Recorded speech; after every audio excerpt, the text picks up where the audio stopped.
Bonsoir à tous et bienvenue dans un nouvel épisode de Hail. J'espère que vous allez tous extrêmement bien ou que vous soyez en cette période de vacances et que vous avez passé une bonne semaine, et moi ça me fait extrêmement plaisir de vous retrouver aujourd'hui parce que cet épisode j'ai mis tellement de temps à le faire et pas pour des raisons cool. C'est vraiment, j'ai eu des galères d'enregistrement qui ont fait qu'il y a eu un bruit de fond que j'arrivais pas à enlever, un audio de mauvaise qualité, et j'ai dû l'enregistrer. Là c'est la troisième fois que je l'enregistre, donc j'espère vraiment que le rendu sera à la hauteur des autres épisodes. Mais dans tous les cas, l'histoire d'aujourd'hui, elle m'a fait vraiment flipper.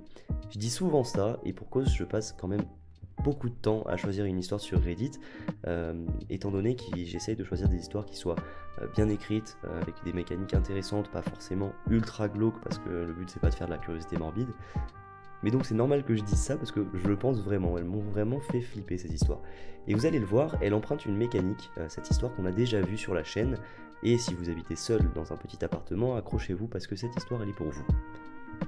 Avant de commencer, un grand merci pour votre soutien sur le dernier épisode, parce que mine de rien, c'est aussi de voir que vous appréciez le format qui moi me motive à sortir pas mal d'épisodes en ce moment, et prions pour que ça continue, et merci vraiment pour ça. Aussi, bienvenue aux nouvelles personnes qui nous ont rejoints. C'est un immense plaisir de vous accueillir sur cette chaîne, et n'hésitez pas à venir me faire un petit coucou dans les commentaires parce que, comme partout, il y a une majorité silencieuse, mais juste voir un petit hello, ça me régalerait. Voilà, je pense qu'on peut maintenant commencer cet épisode, c'est parti.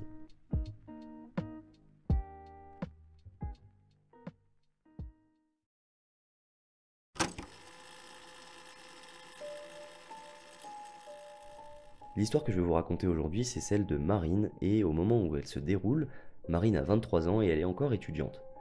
Elle vit dans un petit complexe d'appartements qui se situe à peu de temps de son école, et c'est très pratique puisque ça lui permet notamment de dormir un peu plus tard le matin, et lorsque l'on est rentré à 4h du mat le jeudi soir, on comprend que c'est un plus non négligeable. Blague à part, Marine n'a jamais vraiment aimé vivre seule. Elle fait partie des personnes, et c'est peut-être votre cas aussi, qui ont besoin d'avoir une personne à la maison, une présence, d'avoir quelqu'un avec qui discuter et de ne pas juste rentrer et être seule à l'appartement. Autre précision, Marine a peur du noir. En revanche, dans cet appartement où elle vit seule pour le coup, elle se sent étrangement en sécurité, notamment du fait que l'appartement est plutôt petit et que par conséquent, elle a toujours la majeure partie de l'appartement dans son champ de vision. Une autre raison au fait qu'elle n'ait pas ce sentiment d'insécurité, c'est qu'il y a deux portes d'entrée à franchir avant de rentrer dans son appartement, à savoir sa porte d'entrée, celle qui mène directement à son appartement, et une porte sécurisée avec un code qui est à l'entrée de l'immeuble. Et ce sont les seuls moyens de rentrer dans son appartement, étant donné qu'elle habite trop haut pour que quelqu'un rentre par la fenêtre.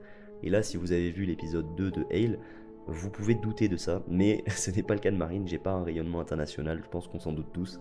Bref, tout ça pour dire que Marine se sent bien dans son logement, ce qui ne lui empêche pas de systématiquement fermer sa porte d'entrée à clé, on sait jamais.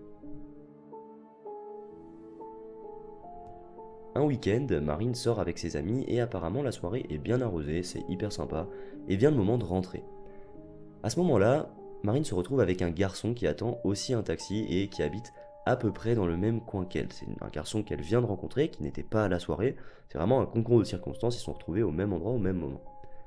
Évidemment, ils décident de partager un taxi parce que ça reviendra forcément moins cher, et quand on est étudiant, bah on prend ces petites ristournes de la vie quotidienne. C'est celles qui nous permettent de manger du pesto rosso avec les pâtes et non pas des pâtes à l'air, et c'est non négligeable.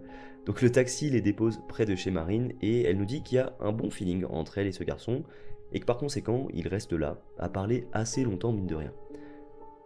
Ce garçon, il a à peu près le même âge que Marine, et apparemment, il est étudiant lui aussi.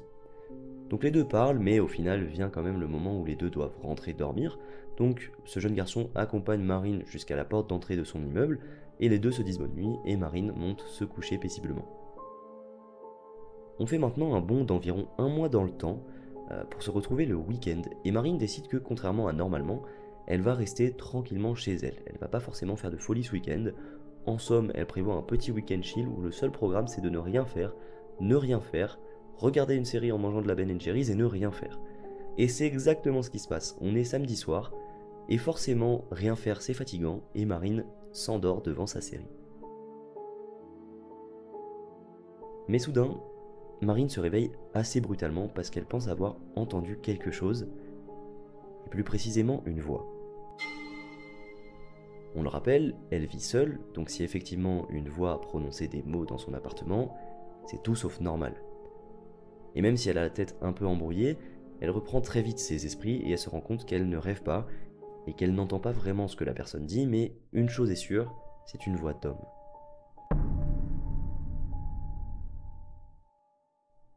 Marine est en panique et elle ouvre les yeux sauf qu'il fait tout noir dans son appartement. En gros, on est en plein milieu de la nuit. Et dans l'obscurité de la chambre, Marine distingue sur le seuil de la porte une silhouette sombre. Son cœur se met à battre à tout rompre. Clairement, il n'y a rien d'autre que de la panique et de la terreur dans l'esprit de Marine en ce moment-là. Et l'adrénaline monte en flèche. Elle ne peut même pas crier tant la situation est effrayante. Et la seule chose qu'elle arrive à faire, c'est fixer cette ombre qui barre le passage entre la chambre et le reste de l'appartement. Marine se dit qu'elle est en train de rêver ou qu'elle fait une sorte de terreur nocturne, que c'est un cauchemar dans lequel elle est, mais elle comprend très vite qu'on est bien dans la réalité et qu'elle est en train de vivre son pire cauchemar. L'homme s'arrête finalement de parler et Marine arrive à articuler un timide « Qui êtes-vous » Et celui-ci va s'avancer lentement d'un pas à ces mots et chuchote « Tu te souviens pas de moi ?» Il est clairement alcoolisé, voire ivre, et Marine se rend soudainement compte qu'il s'agit du garçon avec qui elle est rentrée en taxi un mois plus tôt. Et à ce moment-là, elle ressent un espèce d'ascenseur émotionnel et de combinaison d'émotions contradictoires, puisqu'à la fois elle est un peu soulagée de voir que la personne qui est dans sa chambre en pleine nuit n'est pas un parfait inconnu, mais en même temps elle est tétanisée parce qu'elle se dit mais qu'est-ce qu'il peut bien vouloir?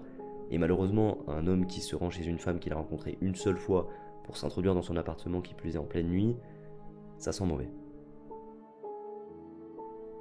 En plus de cela, Marine est clairement prise au piège. Rappelez-vous, dans son appartement, il n'y a qu'une seule porte pour rentrer, et l'inverse est donc aussi vrai. Il n'y a qu'une seule sortie, elle ne peut pas sortir par un balcon ou quelque part. Elle ne peut donc ni se cacher, ni s'enfuir. La situation est tétanisante. Et le garçon reprend en disant « Je pensais à toi, j'ai fermé ton ordinateur et éteint la lumière. » Le sang de Marine se glace clairement parce que l'ordinateur est littéralement à 30 cm d'elle. Donc ça veut dire que le garçon s'est manifestement approché au moins à cette distance d'elle. Combien de temps est-ce qu'il l'a regardé dormir? Pour l'instant, tout est extrêmement malsain. Et après avoir dit ça, le garçon se met à sourire.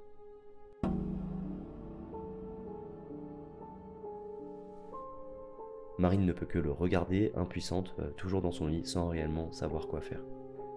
Elle se met en plus à penser au fait que le garçon a déambulé librement dans son appartement alors qu'elle dormait juste à côté, qui s'est peut-être même tenu juste à côté d'elle, mais elle essaie tant bien que mal de garder son calme, et elle lui demande comment il est rentré dans son appartement. Et il lui répond qu'il a sonné plusieurs fois à son interphone, mais qu'elle n'a pas ouvert et qu'il comprend mieux pourquoi, et que du coup, il a sonné à la porte d'un de ses voisins et que ce quelqu'un lui a ouvert. Il est aussi rentré dans des appartements d'autres personnes, mais il s'est rendu compte que ce n'était pas celui de Marine, et au final, il a atterri à un étage où il a vu le prénom de Marine et il est entré. Et Marine nous raconte qu'à ce moment-là, très logiquement, tout son être transpire la peur. Et que le garçon peut voir cette peur dans ses yeux. Et c'est à ce moment-là qu'il se tourne vers la sortie et dit « Peut-être que je devrais m'en aller ». Il sort en titubant et sa phrase ayant redonné un peu de confiance à Marine, elle se précipite derrière lui. Et juste après avoir passé le seuil de la porte d'entrée, il dit à Marine « Tu devrais vraiment fermer ta porte à clé ». Et clairement, Marine lui ferme la porte au nez et elle ferme à clé. Elle est clairement choquée et elle retourne se coucher et s'effondre en larmes dans le lit. Évidemment, elle ne dort pas du reste de la nuit, mais elle n'appelle pas non plus la police et elle raconte cette histoire terrifiante à ses amis le jour suivant. Les mois qui suivent, son interphone ressonne plusieurs fois et ce parfois en plein milieu de la nuit. Et le plus terrible dans cette histoire, c'est que Marine a vraiment été traumatisée à tel point qu'à chaque fois que son interphone s'est mis à sonner, elle a fait une crise d'angoisse.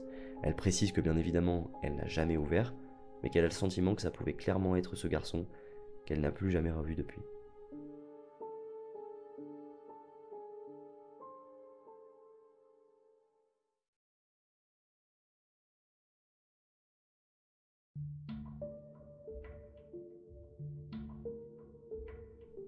Voilà, c'est maintenant la fin de cette histoire qui, clairement, était terrifiante pour moi dans sa construction, comment elle est racontée.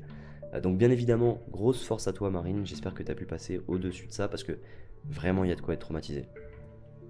Si on revient un peu sur les faits, il y a quoi comme réveil qui est pire qu'un gars dans ton appartement, sérieux? Genre un réveil, normalement c'est censé être doux, avec une musique tranquille. Déjà les gens qui mettent des musiques, genre l'alarme iPhone on dirait que qu'on appelle les pompiers. Ça va pas. Je ne comprends pas comment vous faites pour vous réveiller avec ça. J'ai besoin de musique douce. Genre. Un réveil pour moi ça doit être doux, ça doit être à une heure normale. Euh, je suis une princesse, clairement. Non mais en vrai dans cette histoire et dans cette mécanique, il y a vraiment les plus gros vecteurs de peur qu'on puisse avoir, et réunis dans 10 mètres carrés. Et c'est pour ça que cette histoire m'a fait cet effet, c'est parce qu'on a d'une part ce qui est sûrement la source de peur la plus universelle, à savoir l'inconnu, qui plus est dans un endroit qui est censé être le plus safe pour une personne, à savoir sa chambre. En plus, on est en plein milieu de la nuit, ce qui constitue le moment où recevoir de l'aide, c'est quasiment impossible. Et enfin, on est dans un endroit quand même restreint et il y a zéro endroit pour fuir. Donc vraiment, ça réunit toutes les conditions pour s'évanouir de peur. Je rigole pas, moi tu me mets dans cette situation, je me mets sous la couette, c'est tout. Réflexe enfantin, je ne fais pas mieux. Et ça me rassure un peu parce que souvent dans ce genre d'histoire, on tombe sur des héros du quotidien qui trouvent toujours un moyen de gérer le danger. Et là, Marine, elle était pareille que nous parce qu'en réalité, il n'y avait rien à faire. Et autre chose qui rajoute encore plus d'angoisse à ce récit, c'est ce que Marine dit à un moment, à savoir qu'elle a vécu sa plus grosse peur. Et on vit quand même dans une société, je pense, suffisamment développée et relativement sûre, le relativement est important quand même, pour que normalement ça n'arrive jamais. Pour rappel, elle a besoin d'avoir quelqu'un dans l'appartement avec elle en temps normal, elle n'aime pas être seule et de surcroît, elle a peur du noir.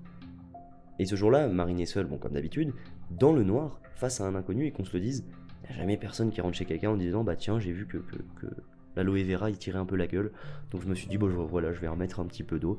Non, bah non, bref il y a toujours tout un contexte, un concours de circonstances flippantes qui pour moi rendent l'histoire terrifiante. Et ce qui plus est jusqu'au dernier moment de l'histoire, parce que peut-être que ça n'a pas retenu votre attention, mais la dernière phrase du garçon c'est tu devrais vraiment fermer ta porte à clé. Et moi ça m'a vraiment laissé sceptique parce que on peut l'interpréter de deux manières différentes pour moi cette phrase. La première c'est bah, pour ton bien, tu devrais fermer la porte parce que ça aurait pu être quelqu'un de plus dangereux que moi. C'est comme ça que je l'ai compris au début, mais il y a aussi la possibilité que ce soit plutôt tu devrais vraiment fermer ta porte, sous-entendu, je suis à deux doigts de faire quelque chose de mal, alors ferme. Genre en mode menace. Et si c'est ça, bon c'est vraiment trop, mais quand même restons raisonnables, je suis pas sûr que ce soit le cas, je pense vraiment que c'était plutôt la première option. Du coup, est-ce que cette histoire est réelle? Une nouvelle fois, la réponse est je ne sais pas. Parce que d'un côté, il y a certains points qui font douter, comme le fait que l'histoire soit écrite vraiment à la manière d'un roman, avec un style hyper agréable, ou alors encore le fait que le gars, quand il est dans la chambre, c'est pas une incohérence, mais c'est typique film de serial killer. Et d'ailleurs, ça fonctionne extrêmement bien. Et encore une fois, c'est une mécanique qu'on avait déjà eue dans un autre épisode, et bon Dieu, ce que ça fait flipper, juste à imaginer, c'est terrifiant. Mais d'un autre côté, c'est pas criant de fiction. Un bon exemple, c'est que le jeune homme est alcoolisé. Et je me dis, moi, si vraiment j'écris une fiction, le gars, je le mets pas bourré, je le mets en pleine possession de ses moyens. Et là, c'est vraiment un psychopathe, alors que dans l'histoire de Marine, c'est pas le cas. Autre point convaincant, c'est qu'un gars qui a un espèce de crush monumental sur Marine et qui se rend chez elle rond comme une barrique, c'est pas forcément incohérent. On sait pas si c'est le cas, mais ça se tient. Bref, je sais pas trop, donc je vous laisse me dire ce que vous en pensez, même si encore une fois, personnellement, je m'en fiche que ce soit une fiction ou une histoire réelle, parce que c'est pas vraiment ça l'important c'est vraiment ce que l'histoire apporte en termes d'émotion, et l'histoire se finit bien, et je pense qu'au final, le garçon était pas mal intentionné, parce qu'en réalité, pour moi, s'il l'avait été, je pense qu'il aurait agi et qu'il ne s'en serait pas allé de son plein gré. Néanmoins, je pense quand même qu'il y a un truc pas net chez lui, parce que je pense que la plupart des gens bourrés ne vont pas délibérément dans l'appart d'une fille qu'ils ne connaissent pas. Bref, j'ai trop aimé cette histoire, justement parce que on dirait que le garçon n'est pas foncièrement mal intentionné, mais tout au long de l'histoire, on se dit qu'il va faire une dinguerie. Et ça crée une tension tout au long du récit qui est assez flippante.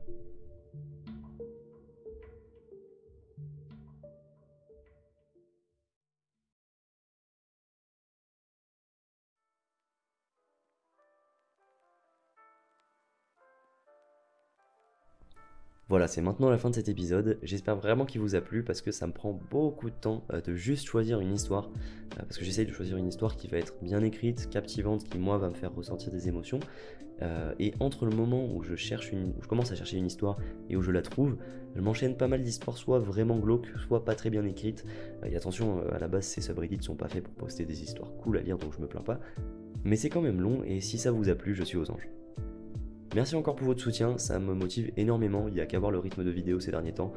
Clairement le gars n'a aucune demi-mesure. C'est soit silence radio pendant 4 mois, soit 17 vidéos en une semaine, tenez-vous bien. Dans tous les cas, merci d'avoir écouté ce 24e épisode de cette série. Et si jamais vous avez envie de frissonner un peu plus, eh bien il y a la playlist Thread Horror Audio qui se remplit à chaque épisode et qui contient déjà 23 autres épisodes.